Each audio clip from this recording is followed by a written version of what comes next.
Next, you're going to install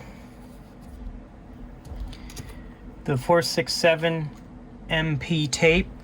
Now, we couldn't include this with the kits because it's so thin that you can't cut it and like preserve it. So you're going to need to buy your own pieces or your own small roll. But you're basically going to want to put a strip on the top and the bottom of the OLED window.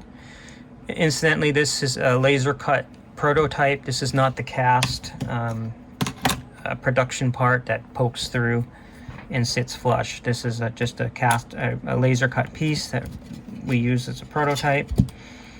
And you're going to cut a couple pieces at the top and the bottom. Looks like it's a little too big.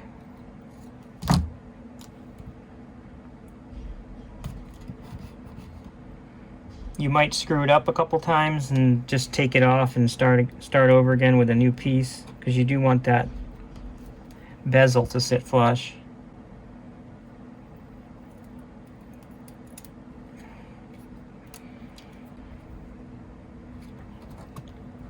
Okay, try to do a better job than me.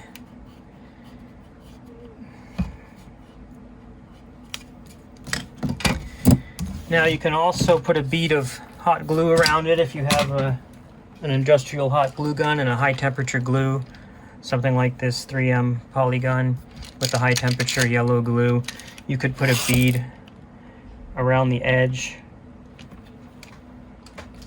But when this is installed, the back of the OLED is going to be pressed up against the screen, so there's not going to be the ability for the screen to really get pushed back a whole lot. So once that's installed, take off your thing there, put your thing back, your panel back on. You already tested the fit.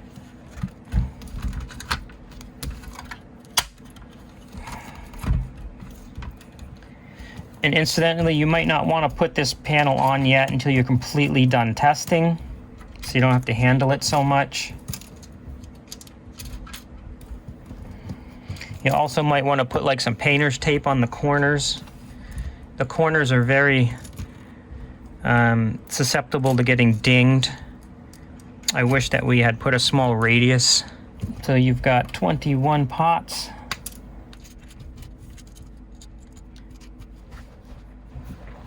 Something to check as well is to make sure you followed the instructions and installed your encoder higher than where it wants to sit on the PCB. So it's about 1.3 to 1.4 millimeters raised above the surface of the PCB on the panel board.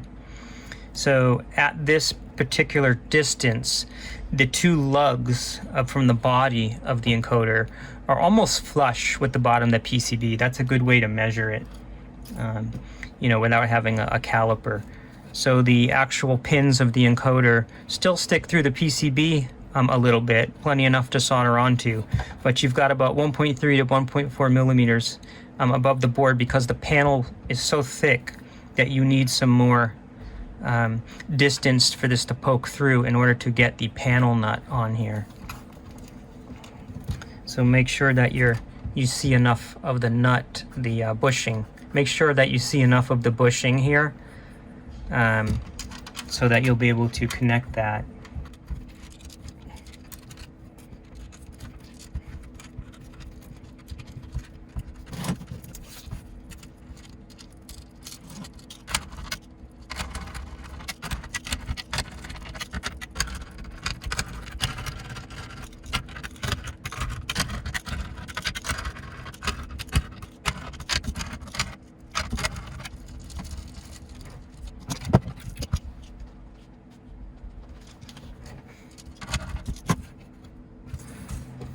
Okay, there it is. There's a couple additional washers for the bushing on the encoder in case you don't get the height perfectly and you're trying to get the panel to sit at the right distance. You could use those to shim. The nut is a different size for the encoder, and also the socket is a different size.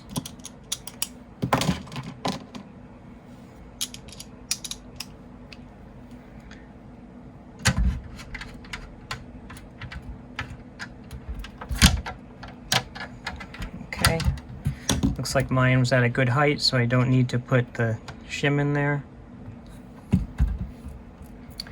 And that's it. This is ready for the next step, and we'll be joining this into the rest of the enclosure.